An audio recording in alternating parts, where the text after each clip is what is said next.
ఏం చెప్తే బాగుండదులేండి, ఆయన చెప్తేనే బాగుంటుంది. అందరికీ నమస్కారం అండి.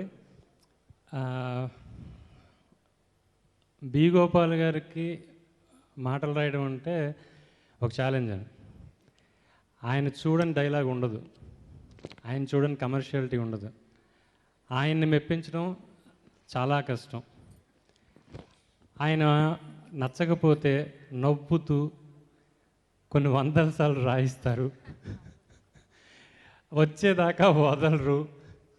ఇవన్నీ నేను బయట విన్న మాటలు, వెళ్ళడానికి భయం వేసింది. ఆయన ముందే కథ చెప్పాడు బావ వంశీ. కథ అద్భుతంగా ఉంది. గోపీచంద్ గారిని ఎలా చూడాలో మనం అలాగే చూస్తాం. ఆయన ఒంట్లో పవర్ చూసి చాలా రోజులు అయిపోయింది. మనం ఆయన డైలాగ్ మాస్ చూసి చాలా రోజులు అయిపోయింది. అదంతా దీంట్లో ఉంటుంది. గోపాల్ గారిని అందరూ మాస్ డైరెక్టర్. ఆయన సినిమాలో కుటుంబం గురించి మాట్లాడని ఒక సినిమా, సూపర్ హిట్ సినిమా ఒకటి చెప్పండి నాకు. కుటుంబ వ్యవస్థ గురించి కానీ, కుటుంబాల గురించి కానీ, వాటి మధ్య రిలేషన్షిప్స్ గురించి కానీ ఆయన మాట్లాడినంత గొప్ప చాలా తక్కువ మంది మాట్లాడారని నా ఫీలింగ్. ఆయన వాటికి అంత ఇంపార్టెన్స్ ఇస్తారు. అలాగే గోపి గారు, ఈ సినిమా నాకు చాలా ప్రత్యేకంగా అని చెప్పుకోవచ్చు. నేను గోపిచంద్ గారితో ఫస్ట్ టైం రాస్తున్నాను ఈ సినిమాకి, అలాగే గోపాల్ గారికి ఫస్ట్ టైం రాస్తున్నాను. ప్రకాష్ రాజ్ గారికి, గోపిచంద్ గారికి వచ్చే సీన్స్ ఉంటాయండి కొన్ని. నేను ఎప్పుడు రాసినా ఇప్పటికీ దాంట్లో ఉన్న డైలాగ్స్ నేను మర్చిపోలేను. అంత గొప్ప మాటలు ఉంటాయి. ఇంటర్వెల్ బ్లాక్, నా ఫేవరెట్ బ్లాక్ ఇంటర్వెల్ బ్లాక్. దీంట్లో సెకండ్ హాఫ్లో కొన్ని సీన్స్, మొత్తం సినిమాలో ఫాదర్ అండ్ సన్ రిలేషన్ అసలు అత్యద్భుతంగా వచ్చిందండి కథలో.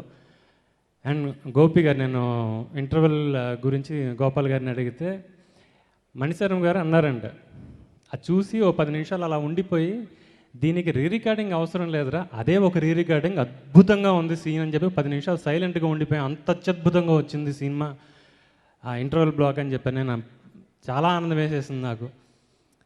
అద్భుతమైన మాటలు. మీరు ట్రైలర్లో చూసింది నిజంగా ట్రైలరే అండి, నిజంగా ట్రైలరే. దీంట్లో బుల్లెట్ లాంటి మాటలే ఉంటాయి, బుల్లెట్ లాగానే ఆయన చెప్పారు. ఆయన నోటెంబటే వినాలి, ఆయన కోసమే రాసింది, ఆయన మీటర్లో రాసింది ప్రతి డైలాగు.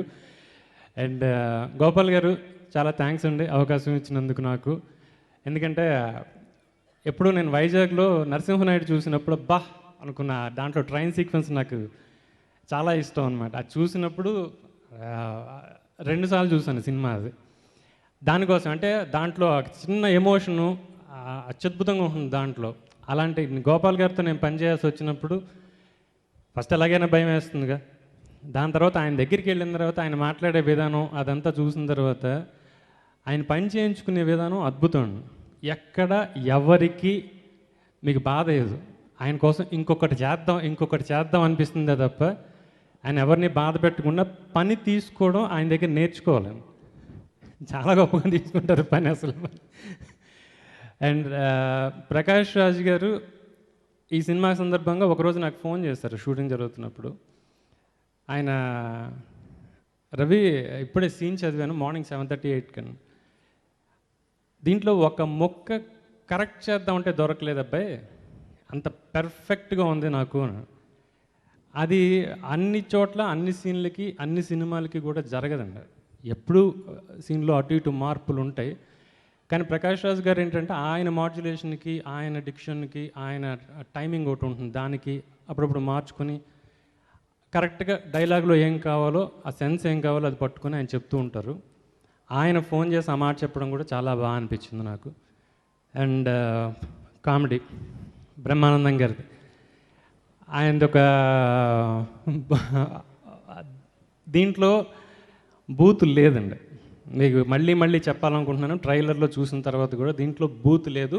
ఆ విషయంలో మిమ్మల్ని అందరినీ హర్ట్ చేస్తాం మేము, ఎందుకంటే దీంట్లో చాలా పద్ధతిగా ఉంటుంది, ఫ్యామిలీస్ అన్నీ చూడబుల్గానే ఉంటుంది, చాలా చక్కగా ఉంటుంది. ఎందుకంటే ఆ పేరు, ఆ మాట పానా అడిగిన చోట మీకు ఎక్కడో ఒక చోట చిన్న ఇది ఉండొచ్చు, దాంట్లో ఏమన్నా ద్వంద్వార్థం ఉంటుందని ఏమి ఉండదండి. అది కామెడీ కాదు, దాని తర్వాత ఉంటుంది కామెడీ. సో మొత్తం కుటుంబం అంతా ప్రశాంతంగా వచ్చి ఇక్కడ దీంట్లో ఉన్న ఎమోషన్స్ అన్నిటినీ వాళ్ళు ఫీల్ అవుతూ చాలా హ్యాపీగా సినిమా చూసి ఆనందంగా ఇంటికి వెళ్ళిపోయేంత గొప్ప సినిమా అనిపిస్తుంది నాకు.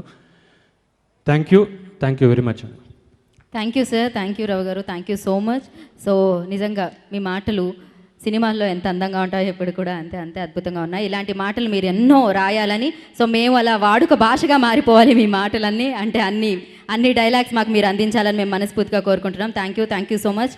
ఇక 6 అడుగుల బుల్లెట్ జై Balaji real media private limited ఆధ్వర్యంలో, అలాగే బి గోపాల్ గారి దర్శకత్వంలో మనీష్ శర్మ గారు సంగీతం అందించి గోపీచంద్ గారు నయనతార గారు అద్భుతంగా నటించిన సినిమా అతి తొందరలో మనందరినీ అలరించడానికి మన ముందుకు వచ్చేసింది. అయితే ఇవాళ మీడియా పార్ట్నర్స్ TV9, NTV, వనిత, TV1. సో ప్రత్యక్షంగా మీరు వీక్షిస్తున్నారు ఈ ఛానల్స్ ద్వారా. అయితే మనం పాటలైతే విన్నాం, మరొక పాట విందామా? 2 సాంగ్స్